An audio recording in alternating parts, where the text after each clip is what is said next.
and welcome back to another episode of After the Table, a TTRPG podcast. 'Tis I, your favorite poppy, in a field full of roses, Shelly Von Miller. Speaking of awesome roses and flowers and awesome people in general, today I'm joined by an actual play performer, a world builder. Their world building is amazing, and my favorite #1 TTRPG sponsor poster on TikTok, because they do an amazing job, and we'll get on that later in the interview. But yeah, welcome to the table, Diana Faye, aka Diana the Rose. Hello. That was a wonderful intro. Oh my god, that's gonna hype me up for the rest of the week.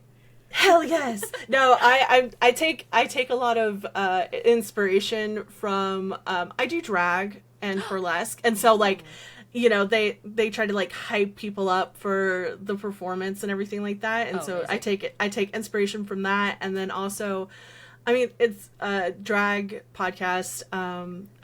Kelly Mantle, who was on Drag Race, has a podcast, and every time she introduces somebody to their podcast, she goes on this like 20-minute spiel about them, and it's just like, I'm here. This is my inspiration, and it's suppostly off the dome. I write mine down because I can't do off the dome all the time. Either. Yeah, that's terrifying. I barely. I'm like, I improv, but I don't improv that much. So, for those who don't know who you are, outside of that intro, who are you? What you do? What you up to? Oh man, this is the wildest part, because I'm about to do a 20-minute intro of myself, because I do a little bit of everything. Do it! So long. My Instagram bio is so long. I am, if you don't know me, Diana of the Rose on all platforms, also known as Diana Faye. Like Shelly said, I'm a tabletop gaming content creator. I do a lot of AP stuff, both live and, you know, like as in proper live, like stage live, and then also live streamed, pre-recorded, a bunch of one-shots, things like that. I'm kind of all over the place. But I am also primarily a short-form creator, so you can catch me posting almost daily over on TikTok, Shorts, Reels, a little bit on Facebook, but with the comments turned off because it's Facebook. And then I also do long-form stuff on YouTube occasionally, and I'm a Twitch streamer, so I'm a partner and then member of both the Latin Guild and Pride Guild. Aside from that, I'm a model, I'm a social media consultant, I'm a host of a podcast where I do all that world building you were talking about. I'm all over the place, and I have a day job, but that's not important. On top of a day job? That's insane. Yeah, don't tell them. Yeah. What? It's okay. I told people, because I have a temp job currently as we're filming this. Don't come at me. I was just like, yeah, I already had appointments set up, and all my appointments have been podcasting interviews. Yeah, like so it's just like, for sure.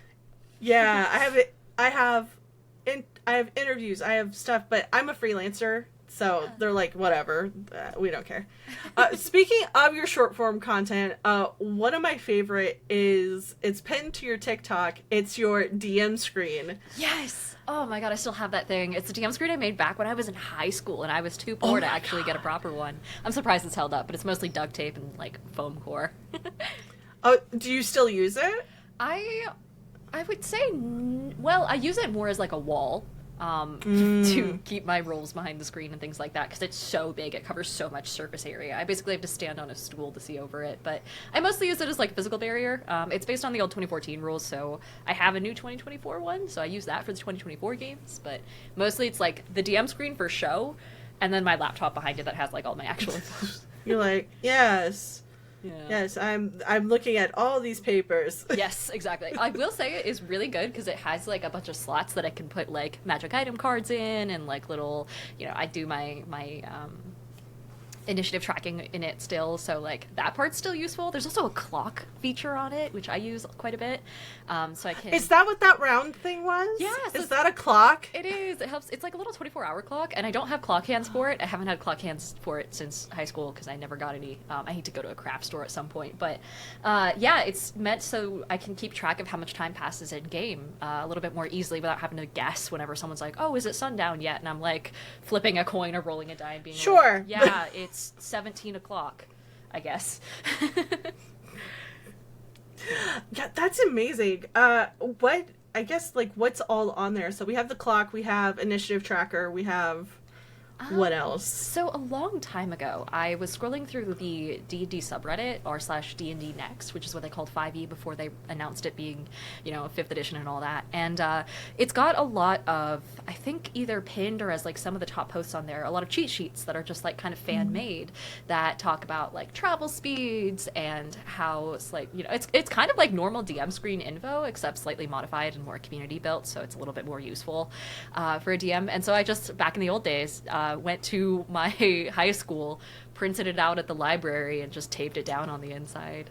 And That's that was amazing. yeah, I mean, it was the old school like way of doing things, being a poor little like 12, 14-year-old at the time. Yeah. I have a binder, so here, I'll show you my binder. Because I want it to be like somewhat organized, and so I have a binder full of things. And it can act like a DM screen, I guess. I don't have like a proper DM screen. Well, I do. Don't need one, I will say. I do a lot of online gaming, so it's one of those things like we'll just edit that out. Hold on. Of course. A lot of my screen is my DM screen, so it's just like, I could just I have a tab that's like TTRPG, and it's like DM screen, world building, just other links to things, and so it's just, Oh yeah. 1000%. And honestly, a DM screen should just be what's vital to you and what's important to you. I highly recommend, this is why I'm not a huge fan of like the quote-unquote official DM screens, is because they're not customizable. You can't like slide different cheat sheets in and out depending on what rules you need to know best, things like that. So I kind of recommend taking your route where you can just pick whatever you need the most help with. Yeah, and my physical one is just basically, it's just like a reference thing, but also it has the little plastic sheets, and so I can just take, if something's not working for me anymore, I'm like, meh. Toss it. Yep. Throw it. Why not? I have like those pre-made DM screens. Like I have one from D&D, and then I have one from Hit Point Press, and I'm like, I like the design. Yeah. That's it.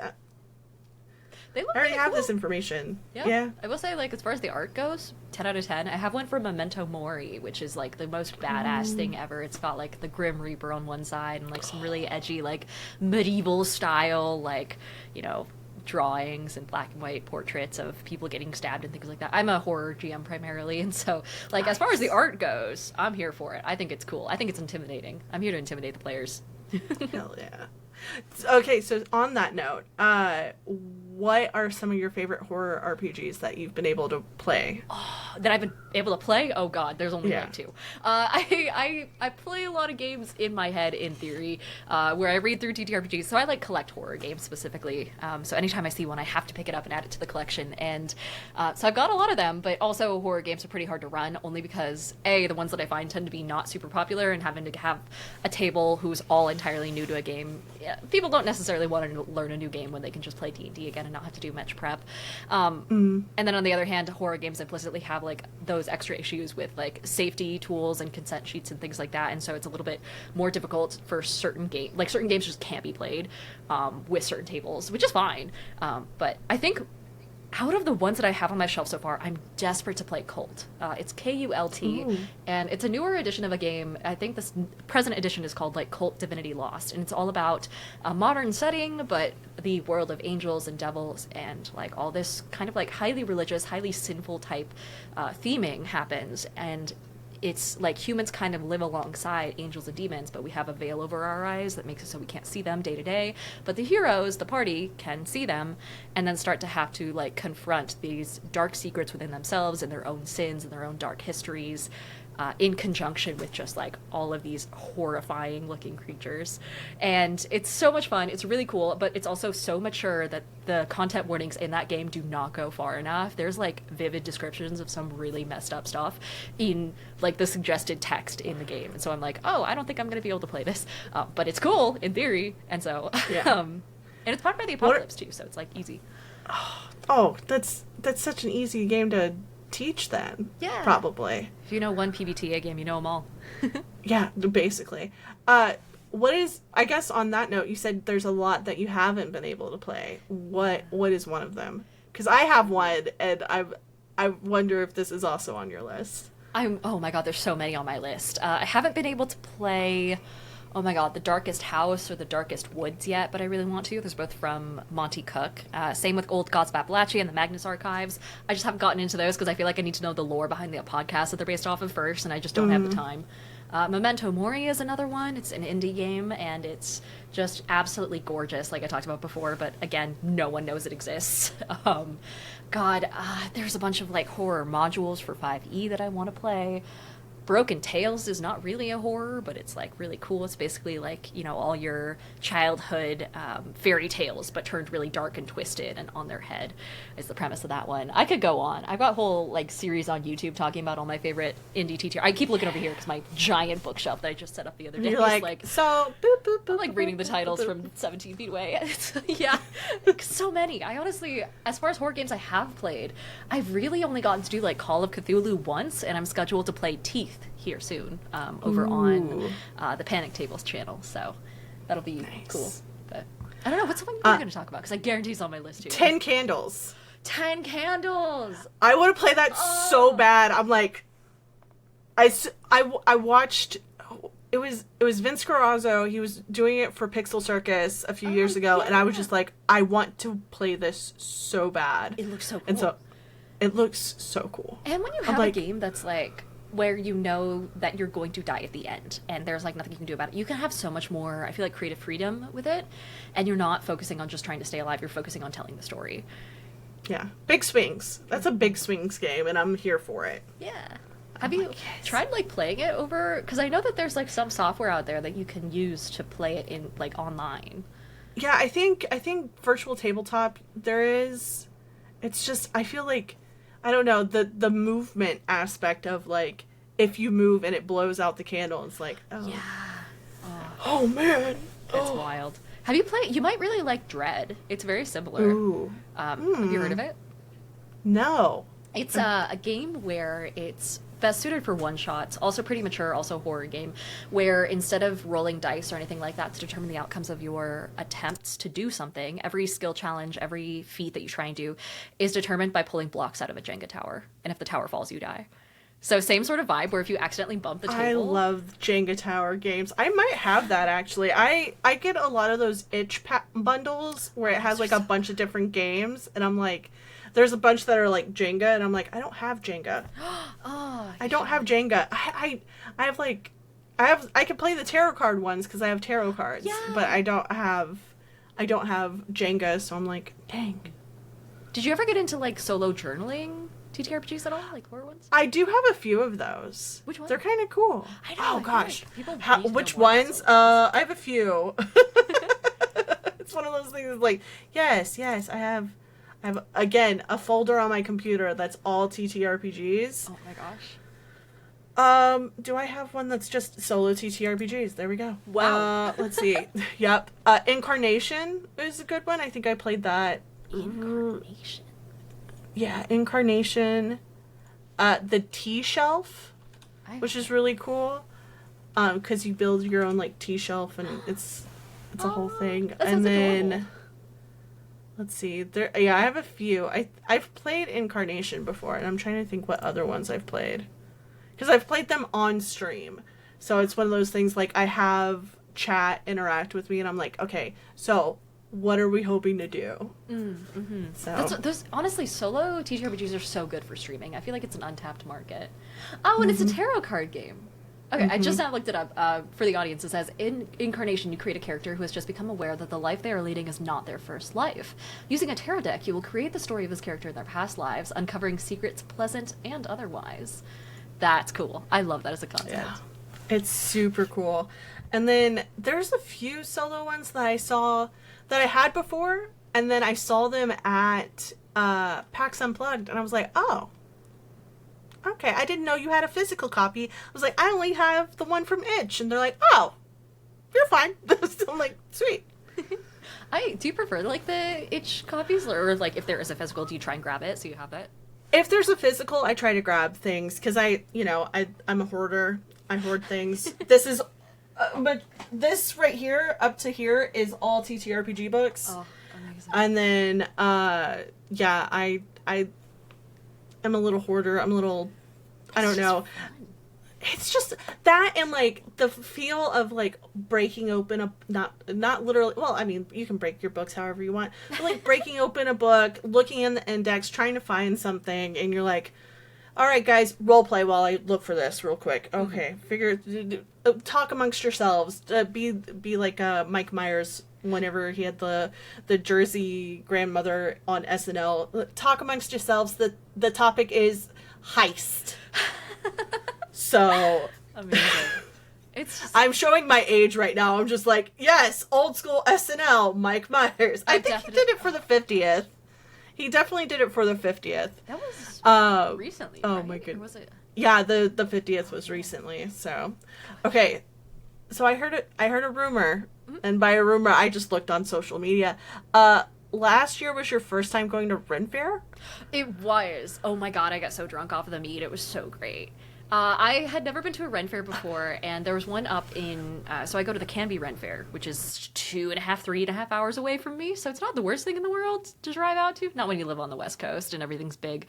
But it's close enough to Portland that I can stay the night at my mom's place, just kind of chill, bring some friends with me. And I'd never been before, but I had so many, like, small companies that were like, hey, we'll be out there, like, are you coming? We know you're from Oregon. And I'm like, well, you're the third person to ask, so I guess I have to. And it's one of those, like, I guess if you twist my arm, sure, yeah. Why not? And they were like, come by the booth, like, we'll get you dice and things like that. And they were so sweet. Elvin Tree in particular, shout out to them. They were the sweetest human beings ever. They gave me the most gorgeous little dice box, too. Oh, I miss them. I'm going again this year, and then hopefully every year for the foreseeable future, because I also had the chance to run into so many, like, Oregonian fans. That's so cool. Yeah, I don't usually get to do, because there just aren't that many, like... You know, the conventions and stuff are mostly East Coast outside of PAX West. And so, you know, I never really get to see, like, my people, my fellow, you know, folks who don't pump their own gas, you know. That's right. That's right. I've been through Oregon once. Oh, really? And I remember I didn't pump my gas, which is weird. Because I was like, I'll do that. And they're like, no, stay in your car. I'm like, yeah, because they'll, like, yell at you if you start to do it. I mean, not nowadays. Nowadays, they changed it, and so you can do it either way. But back in the day... I can't remember where I stopped. It was like, I was on my way to Portland. So it was, I can't, yeah.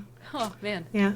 Rough. I still don't know how to pump my own gas, really. I think I've done it, like, maybe 3 times. The first time I did it, I was actually driving to PAX West with the Storyteller Squad, and, like, I had to have it explained to me how to pump my own like, gas. you put the hose in the hole. Yeah. And I was like, do I hold it? Do I, like, press the button? What do I do? And they're like, just wait. Depending. And it depends. How does it know? Yeah. It's scary. I don't know, man. How it knows by, oh God, the science behind, because I looked it up one time, the science behind the little clicky thing for the gas, it based it on, I think, like, fumes? I don't remember. I think that was it. I think it was, like, fumes and, like, average tank size of vehicles and, you know, the rate of speed of which, you know, science. I don't know science. Me either. I have a history degree. Science. I have a science degree. Who knows? Science. It's just science, yeah. I think it's so fun that whenever people haven't been to a Ren Fair and they're like, they're adults, and I'm like, I'm over here and I have a Ren Fair not that far from me, and I went as like a 14, 15-year-old, and I'm like, I've been going for a while. I've been to several, like, in the state. I'm in Texas, and so I've been to several in the state. It's they're great, but when they put them on is whenever it's getting really hot or it's still summertime, and it's like sweltering. Yeah, you're like in layers and you're like, yeah, let me go get drunk real quick at this Ren Fair in the middle of the woods. Woohoo! Yeah. But still, that's why they offer camping. That's why they offer camping. Oh, amazing. But yeah, it's oh great. My goodness, man, I'm so excited to go again this year. It's just so much fun, and the atmosphere is so cool, and everyone's so nice. I bought so many, like, skulls the last time too. I decked out my apartment with just, like, you know, coyote skulls and things like, just skulls. Yeah, I have one. Just skulls. I love that. I spent so much money. that place, cons and Ren fairs will drain your wallet so fast. It's like, wait, Oh. what? You're like, how much is this hat? $175? But I'm on vacation. It's fine. Yeah, I'm on vacation. Exactly. I'm on vacation. It's fine. It's okay. For content creators, it's like, it's a business expense. It's fine. No, It's set really. dressing. Ugh. Yeah. All my stuff from cons last year, I'm like, okay, I can write this off. I can write this off. I can write this off. Cool. Awesome. Anytime you get lunch with Great. your friends, it's like, oh yes, we spoke about business. We talked about the algorithm once and complained for most of it, but you know what? It's fine. It's still That was business. It's still business. It was business. I also hear you're going to Australia this year. I am. Oh my god, you did your research. Yeah. I do a Google. Yes, I'm the top investigative researcher in the world. I'm kidding. I'm not. Don't come at me. Again, I'm not Diane Sawyer or Barbara Walters. Yeah. But okay, is this your first time going to Australia? It's my second. So I went back in 2022. I had just broken up with an ex, and I was like, I need a girls' trip, except the girl is just me. And so I took a little solo trip out to Australia, just to Perth, which is going from the west coast of the United States to the west coast of Australia. Takes forever, by the way. Yeah. From one end of their country to the other, it's like going from Portland into New York. So it's another 4 hours. And that's across, after you do the 14 hours to get across the ocean. Anyway, I'm going again this year with some other content creator friends, actually.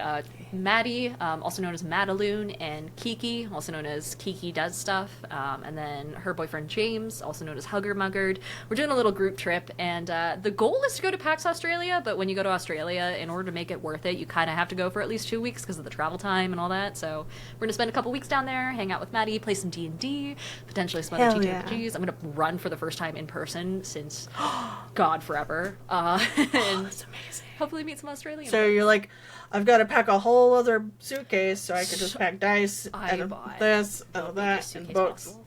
I mean, it's like Australia and Gen Con are the two like trips where I have to pack like so much. At Gen Con, I did that thing where I like took a giant suitcase and put my carry-on size suitcase inside it, and then still came home and had to check both of them, plus a third box that was just a single game. It was Kingdom Death, so it was massive. Oh my gosh. And that was just like, you know, unsheathed, just tossed on the conveyor belt with all the suitcases and things like that. And then I had a fourth box that I couldn't take with me because by then the extra baggage fees were like $1,000, and so I gave it to my friend Ben. You're like, I'll mail it for me, please. I should have done that. I'm gonna do it next year. I was like, can you guys, if I buy it now, will you ship it to me? And they said no, and so I think Gen Con has a booth like in the back where you can ship stuff. I should have done that. I was like, I think it's like through eBay. I think it's through eBay or something like that. Oh, I remember because I went to Gen Con last year and I walked the floor a lot. that would explain why the eBay booth was a thing. I was like, this is kind of out of place, isn't it? Well, they had auctions going on of like really cool like minis and cards and things like that. But like right next to it was like, hey, we'll ship your stuff for you. Cool. Now it's not free. Yeah. but yeah. But it's one of those like I don't have to pay for an extra bag. I had to go buy an extra bag while I was there. I bought like a carry-on to pack just in case I got lost somewhere, like an extra thing and like some other stuff. And then my carry-on that I had brought with me was checked, and I was just like, good lord. I'm so glad I ran games last year at Gen Con because I probably would have came back with a bunch of stuff. Oh yeah. I still came back with things, but at least I didn't come back with like a lot of things because I was rolling dice and I lost my voice at one point. I'm just like, really? Oh man. Yeah. I mean, the worst part too is that it's books, like the densest possible thing. So it's so heavy. So busy. Yeah. Oh goodness. So busy. Gen Con's great. Goodness. But yeah, Australia. I'm excited for you because what's funny enough, I went to Australia in October last year. Oh, really? So, Did you go so for convenient. PAX Australia at all? So I was going for vacation. I have family there that live just north of Melbourne. And so I was just like, oh, PAX Australia is going. Yeah. And so I got a 2-day badge because they were sold out of the three-day ones. And I was just like, yeah. I think I might have seen Maddie while I was there. I was like... Probably. I was like, I know some of these faces because I follow Australian content creators, and so I'm just like, hey. Yeah. Maddie's so funny because she has, like, I think the vast majority of her audience statistically is in the States. And so she's like, yeah, I'm just rolling with all these Australian content creators. And Woohoo! yeah. But it'll be fun. It'll be cool to be down there. I'm already working with their press team too, so hopefully I'll be able to make content for Nice. them and be like, hey guys, I flew 14 hours to come here. Like, this is my experience. Oh yeah, oh gosh, that flight. I was able to do direct out of Australia from Melbourne, but I wasn't able to do direct to Melbourne, and so I was just like, I had to get on a Virgin flight from Sydney to Melbourne. I was like, Oh, which is like what, like an hour, maybe two? At that yeah, point, it's just like an kinda- hour and a half. So like nothing, but still, I had to go through customs to get. Oh yeah. Oh man. Yeah, and like recheck my bags. I'm like, oh, okay. Yeah. At least their customs people are really nice, though. Like, I will say, compared to the United States, oh my god, they're so much less intimidating. They're just like, hey, except Australian. They're like, hey, do you have any, like, fruits on you or anything that could be an invasive species to our very nice island here? And you're like, no. And they're like, all right, go on, have a good time. And I'm like, really? You're not gonna, like, ask me 17 questions about where I've been recently and, like, ask for my ID and... Which is funny because whenever I went the first time, which wasn't in October, I went like a couple of years ago, I was flying from Afghanistan, and they're like, they're like, where are you coming from? I'm like, well, technically, according to my paperwork, I'm coming from Kuwait. They're like, where were you beforehand? I'm like, I was in Afghanistan. They're like, why were you in Afghanistan? I'm like, and I had to go through a spiel. I'm like, I'm in the military. I'm not here for work. I promise I'm not here for work. And they're like, are you sure you're not here for work? I'm like, I'm sure I'm not here for work. Yeah. I promise. I'm trying to get away from work. Like, let please. me just live. Vacation. Yeah. I'm on vacation. God. Okay. But yeah, I'm really excited that you're going to Australia. Have fun. Oh, I'm going to. It's going to be a working trip, though, because I think if I were to take the full time off, it'd be like 96 hours of PTO. So I was... Oh, God. You're like, it's working. I'm working. I promise. Mm-hmm. I promise, please. Not in the slightest. I'm working, just not for you. Yeah. Oh, my goodness. Okay, so, for those who don't follow you on TikTok, you have some of the best short form content whenever it comes to sponsored posts, and you even dipped into it while you've been on here, which I think is amazing. I swear, but yeah, I've done a Yeah, couple. no, a couple. I love that. So to include the lovely people at Mini Worlds Tavern, use code Shelly for 10% off your purchase over there. So how do you approach sponsored content? Like, do they approach you? Do you approach them? What does your pitch look like to companies? Especially, this is for those who are getting into like the content creator game. I've been doing it for a while. I'm a little old. But for those who are like, oh, but like, how are these people getting sponsored? It's like, what is your, how do you do it? Oh man, there's so much to say on that front, because this is part of what I do is like consulting with content creators and social media platforms. So on both sides of it, trying to make life a little easier for people. So I have whole spiels. But back when I started, I mean, it helped that I was in the tabletop space because there's not that many tabletop creators, and if it's such a small space that everyone knows each other to some degree, and everyone drinks together. Whether you're industry side, content creator side, developing games, developing peripherals, everyone ends up at the same hotel bars after conventions, and you see the same faces over and over. So after a while, people start to come up to you because they either like your content or they like you. And so a lot of it is just personable stuff. If you're looking to work with a company, talk to them about anything except work if you're meeting them in person, especially at a convention. Just be friendly, be nice, let them know what your personality is like. And then if they like your content and it aligns with their target market, then they'll come to you. But initially when I started off, I wasn't actually taking on sponsorships, like not properly for, God, the first couple of years, I want to say. I kind of had this ethical stance where since I have my day job, I don't need the money necessarily, or I didn't at the time. I do now because my God, this economy.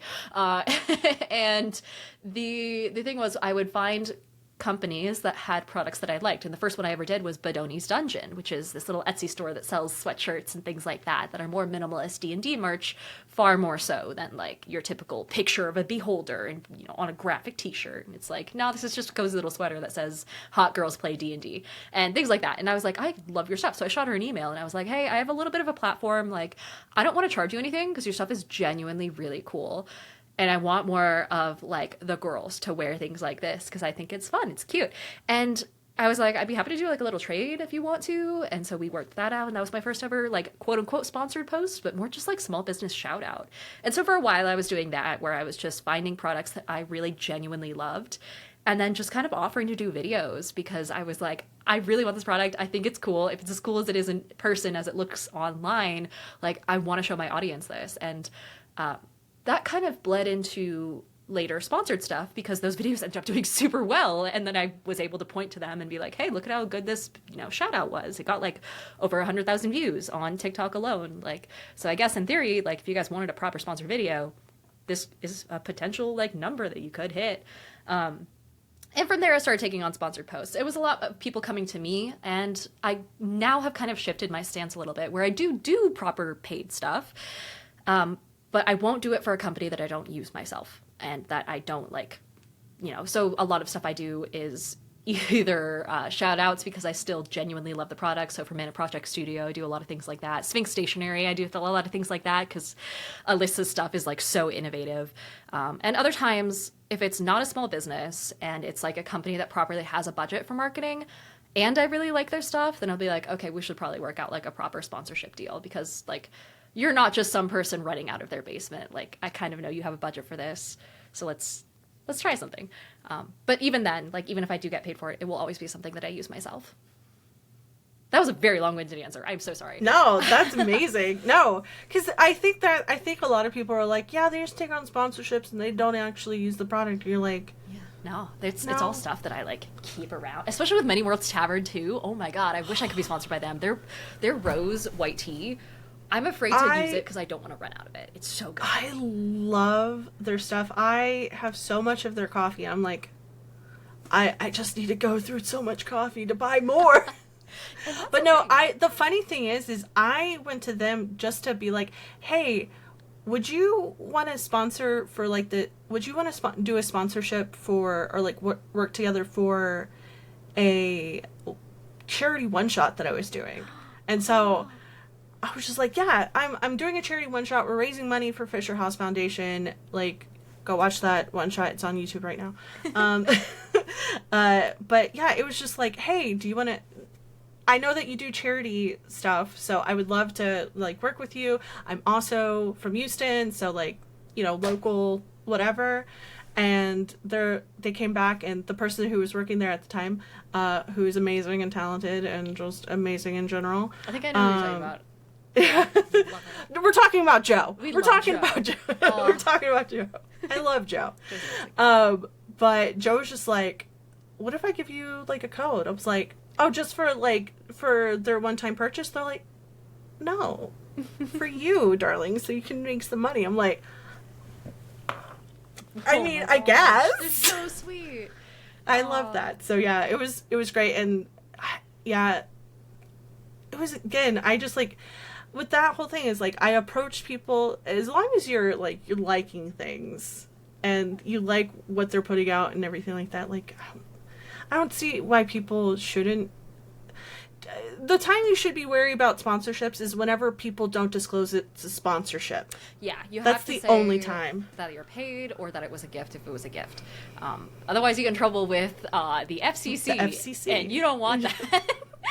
But yeah, when it comes to approaching like people in the space, honestly, everyone in the space is so much more approachable than you think. Please go up and say hi to them. Just be like, hey. I mean, honestly, you hit the nail on the head. Like, the two major points you want to hit if you want to work with a company is A, genuine passion and genuinely liking their stuff. Otherwise, the audience can sniff that, you know, deception a mile away. And then also being able to say, like, hey, my audience would love this too. Because they're like me and I love this, you know? And so just making sure that you convey to them that this would be mutually beneficial and that, you know, your audience genuinely should hear about their thing. Hell yeah.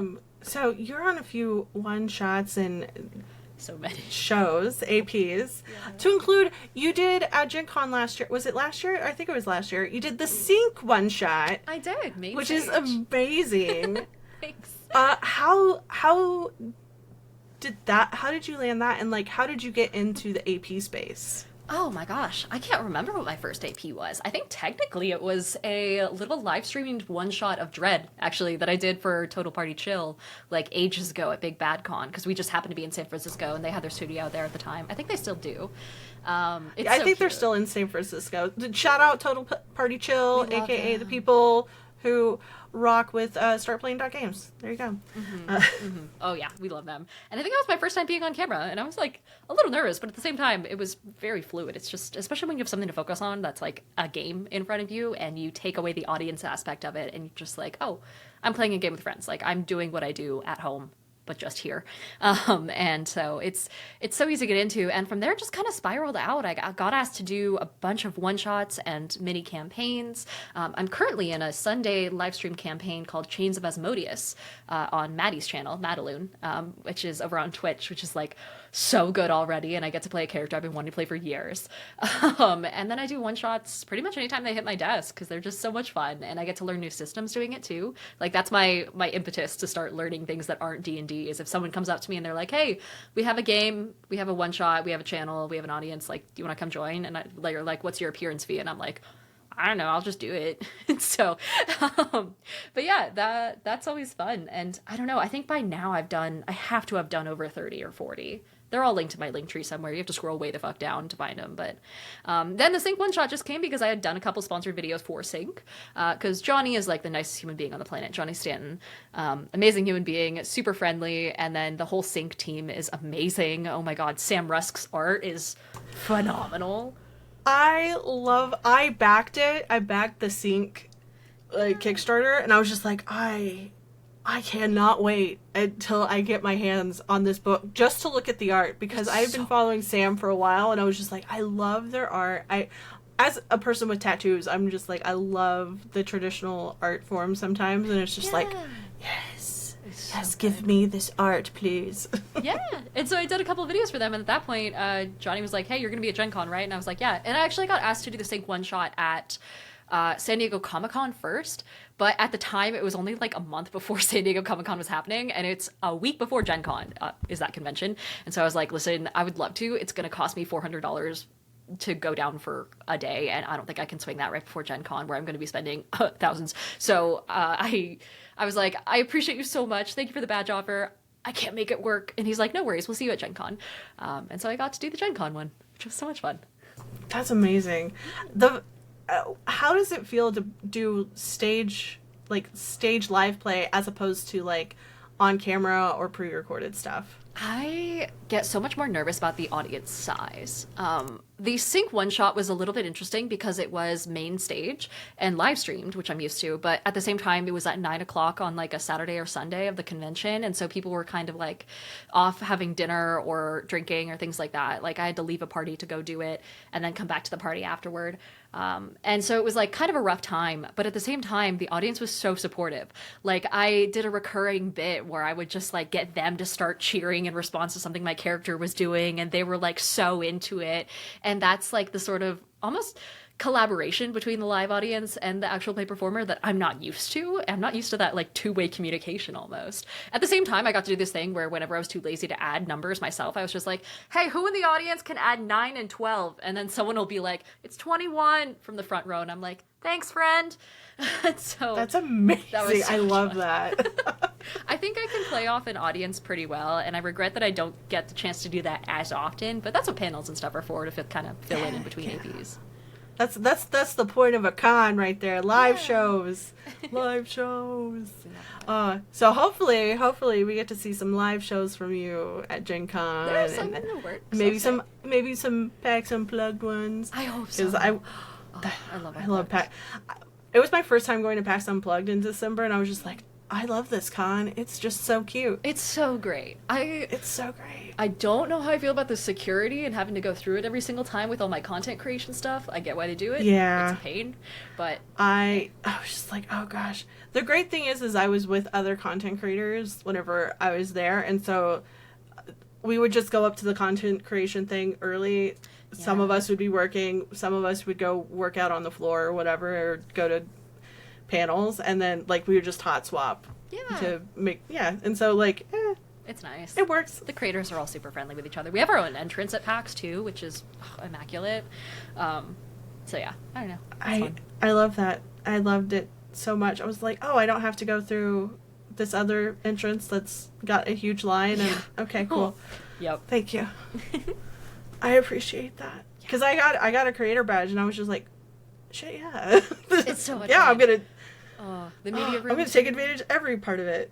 The media room was so nice, and everybody was super friendly and like, And then because once I they hear ran out of horror coat stories space- about media.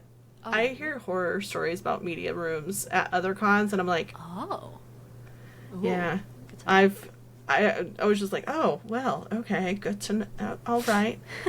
So, yeah, I was like, oh, everyone's really nice, sweet. I'm fine with this. Okay. Yeah. And it's got such a nice view of the entire floor too, because it's got these big like floor to ceiling windows that look out over the entire floor, so you can see all these people moving around and like where the busyness kind of picks up. It's a great establishing shot whenever you're doing vlogs. It is. Yeah, I have one coming out at some point to kind of build PAX Unplugged hype once we get closer. Probably on the other side of East. That was probably when I'll put it out. I'm stoked. Heck yeah. I guess what is your approach to making content, like TTRPG content? We talked about sponsored stuff, but like just like in general, Oh, what man. is your approach? My approach stresses people out, mostly because I never script anything ever. Unless it's specifically a skit that is outside of like TTRPG stuff, where I'm like, okay, this isn't my usual realm. I can't just like riff and have it be good. Then I think I've written one script in my lifetime, and then outside of that, I just kind of like turn on the camera and I go through a massive list on my phone of like 200 potential content ideas that I wrote down in the middle of the night, and I'm like, okay, this one doesn't make sense. This one doesn't make sense. I guess I could do this one. Turn on the camera, talk for at least a minute, and then just quick edit in TikTok itself, and then from there I just export it and shove it out to all the other platforms. So it's really just kind of like off the cuff type stuff, and it helps because then I can put out almost one video a day, which is a pretty decently high volume, I think, compared to other content creators in the niche. So but yeah, I can only imagine what your draft folder looks like right it's now. not great. Oh my gosh. You're I like, should clean- I've got so many. You're like, this is a draft. This is a draft. Yeah, it's not great, but at the same time, I do enjoy this about my own content, is that the bar is in hell for like my editing and things like that. Like the most editing I do is maybe the occasional like captions that I throw on and when I remember, which I try to remember as much as I can. And then beyond that, like I don't really, it's just me holding up my camera. I don't do fancy lighting or cinematography or even really music or anything like that. So I can just slap out a video in 20 minutes or less on a whim, or even when I'm traveling. So it's Nice. it's cool. It's very convenient. I've set a low bar for myself and I'm happy that it's worked. Hey, you know what? That's amazing, because a lot of people are like, no, I've got to start from like old school content creator days of like the old school YouTubers of like, gotta have all these jump cuts, gotta have all this like establishing shots and things like that. I'm like, it works for some things. It doesn't work for everything, guys. I trust me, as somebody who has been making content since 2008, it changes. And like, people are like, you can't do niches. I'm like, you gotta find something that works for you though. Because really, it's one of those things like, oh, no. The whole niche thing is so weird too, because like you have to do niches, but you shouldn't. And it's like, the thing is, the algorithm wants you to do niches. It has to know what to do with your content. And so if you do what I do, where you post random stuff all the time about different things and you aren't 100% a TTRPG channel, then sometimes you lose followers, or you don't lose followers, but you lose views and things like that, because the algorithm's like, oh, you're breaking away from your normal stuff. Like, I'm not going to feed this to your usual followers. And so that gets annoying, but at the same time, if you do the same thing over and over again, the audience is going to get bored of it eventually.